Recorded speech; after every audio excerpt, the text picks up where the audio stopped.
Jangan marah ya, saya betul-betul saya berkatai. Saudara, seringkali tanpa kita sadar, kita begitu sok rohani.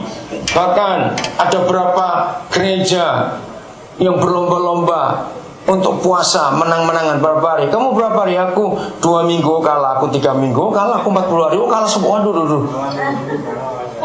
Bukan lamanya yang penting. Yang penting adalah setiap kali kita berpuasa jumpa Tuhan atau tidak. Lagi sekali, tiap kali kita berpuasa jumpa Tuhan atau tidak. Untuk apa sering puasa tapi budek terus? Maaf. Tahu budek atau budek itu kopok, nggak tahu kopok itu tulidah, gitu aja. Yaitu tidak bisa mendengar suara Tuhan. Catat ayatnya, saya nggak nerangkan. Keluaran 25 ayat 22. Catat, nggak usah dibuka. Itulah satu-satunya ayat dalam seluruh Alkitab yang menunjukkan kepada kita. Keluaran 25 ayat 22. Itulah satu-satunya ayat dalam seluruh Alkitab yang menunjukkan kepada kita, kalau ada anak-anak papa di dunia mencari dia, dia pasti hadir menemui anak-anaknya. Jangan sampai dulu, tunggu. Sekalian baru aminkan. Nah, kalau dia bertemu anak-anaknya, ini kata penting, dia pasti berbicara kepada anaknya itu. Nah, aminkan cepat. Jadi kalau papa bertemu anak-anaknya waktu anak-anaknya mencari dia, bertemu, dia pasti berbicara. Papa tidak mungkin begini. Kalau anak-anaknya rindu dia, lalu dia datang kepada kita, lalu dia cuma senyum-senyum terus pulang ke surga lagi. Enggak, dia bukan pengangguran. Kalau dia bertemu dengan kita, dia pasti berbicara. Dengarkan ini, saudara. Nah, ketemu nggak kata itu? Kalau saudara memberi garis bawah. Maka itu kalau kita rajin doa, rajin puasa, pertanyaannya adalah, Tuhan bicara apa? Bukan berapa jamnya, berapa harinya berdoa. Tidak, Tuhan bicara apa? Jadi kalau saudara cari orang misalnya, saudara perlu orang itu, telepon jam 8 pagi. Istrinya terima, oh maaf dia lagi sembahyang. Oh ya sudah. Jam 12 saudara telepon lagi, masih istrinya jawab, dia masih sembahyang. Wih hebat, dari jam berapa? Jam 4 sore saudara telepon lagi, jawabannya sama, masih sembahyang. Sudah 8 jam. Ya udah, besok aja saya cari. Besok saudara ketemu. Tanya yang pertama, kamu sembahyang begitu lama, Tuhan bicara tidak? Tidak, itu langsung katakan, lu pasti tidur dah, gitu aja. Sudah nggak mungkin doa begitu lama Tuhan nggak bicara, itu nggak mungkin. Karena Keluaran 25:22 jelas, kalau Papa hadir bertemu anak-anaknya, dia pasti berbicara. Maka itu puasa apa yang kita buat untuk mencari kehendak Tuhan? Kehendaknya sudah jelas, supaya berapa orang tadi lagi sekali? Semua orang diselamatkan. Ya sudah. Saya suka neliti, tapi kok masih banyak yang ngotot cari kehendak Tuhan. Saya tuh ingin tahu kehendak Tuhan apa. Biasanya ada 3 yang paling umum. 1, kerjaan. Kerja di mana ini? Paling enak. Kalau cuma kerjaan gak usah puasa, baca koran, cari yang gajinya tinggi, jamnya sedikit, masuk saja. Ngapain puasa segala lu? Betul enggak? Sayang kalau puasa suaranya cari kerjaan. Ada yang puasa cari sekolah buat anak. Saya bilang, aduh kita cukup puasa. Kenapa saya melarang? Untuk cari sekolah anak gak usah puasa. Cari yang dekat rumahmu, sekolahnya bagus, daftarkan saja sudah. Setuju? Nah ini lebih jengkel lagi kalau ada orang puasa cari rumah. Cari rumah aja kok puasa.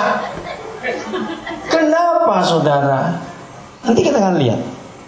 Kalau mau cari rumah, cari yang ada setannya, itu pasti murah. Ambil saja, nggak usah repot-repot. Setuju nggak saya ngomong begini? Ya tuh cari yang ada setannya aja. Yang lebih kurang ajar kalau puasa cari jodoh. Sudah gergetan lagi itu. Nggak ada ayatnya itu. Jodoh itu nggak usah dipuasain, asal kamu merem terima saja sudah. Mau kaki pendek sebelah, mau hidungnya masuk, terima saja. Serius. Jadi kalau anak-anak muda tanya kepada saya jodoh itu apa? Satu jawabannya, kalau matamu nggak ikut-ikut. Oh nggak ada yang amin, belum kawin amin, so kawin nggak boleh amin. Jadi jodoh itu cuma satu kriterianya, kalau matamu nggak ikut-ikut. Apa itu? Artinya, kalau saudara lihat orang itu jelek tapi hatimu kesetrum, nah itu jodoh, dah gitu saja. Maka itu kalau suka milih pakai mata kurang aja. Kenapa saudara saya marah pada orang puasa yang enggak? Alkitab menulis, puasa itu sebuah kekuatan yang bisa merubah nasib satu bangsa. Betul enggak? Alkitab itu menulis berkali-kali. Ada orang benar berpuasa, terjadi lawatan Tuhan luar biasa di negara itu.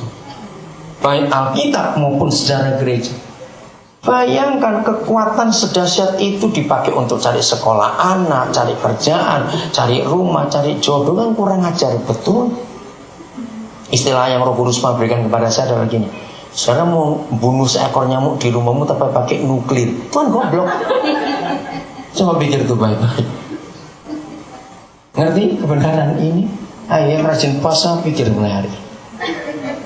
Justru kalau puasa Musa itu yang paling hebat. Apa itu puasa Musa? Saudara lihat baik-baik. Saya kalau ngajar puasa selalu pakai kata puasa Musa. Kenapa?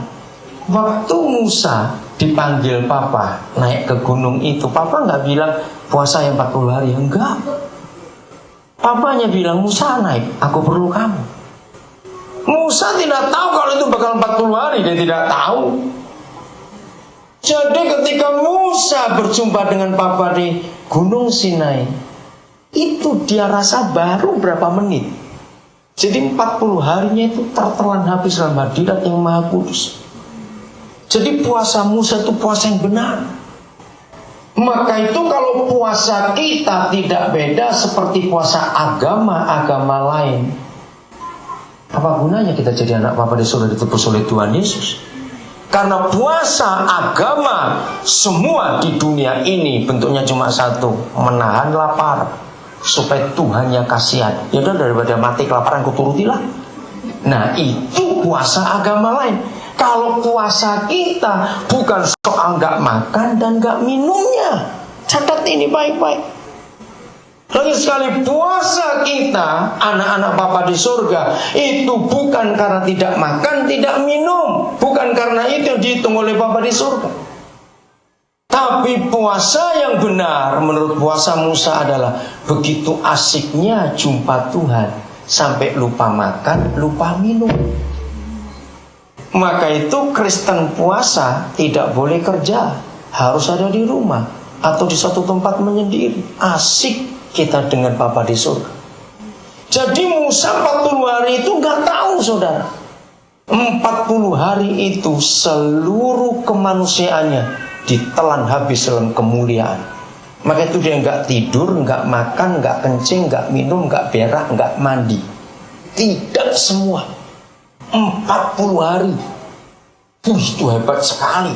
Karena begitu dahsyatnya hadirat Tuhan, maka itu sampai mukanya bercahaya. Dia nggak tahu juga kalau dia percaya. Yang Israel yang tahu. Karena dia nempel menyatu dengan yang Maha Kudus. Maka itu kita sembuh bahwa puasa kita yang sering kali ngawur. Jangan marah saya ngomong ini lagi. Berapa kali orang Kristen modelnya puasa gini? Gembala ngomongkan, saudara, Kamis depan kita puasa. Rebu malam makan sekenyang-kenyang. Itu ngawur, itu sudah salah.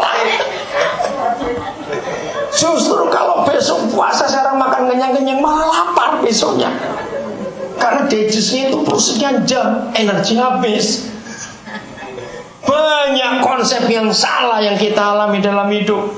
Karena kita tidak meneliti baik-baik firman Tuhan ini. Jadi lagi sekali, dengarkan ini. Yang Papa pentingkan bukan berapa jam, berapa harinya berdoa,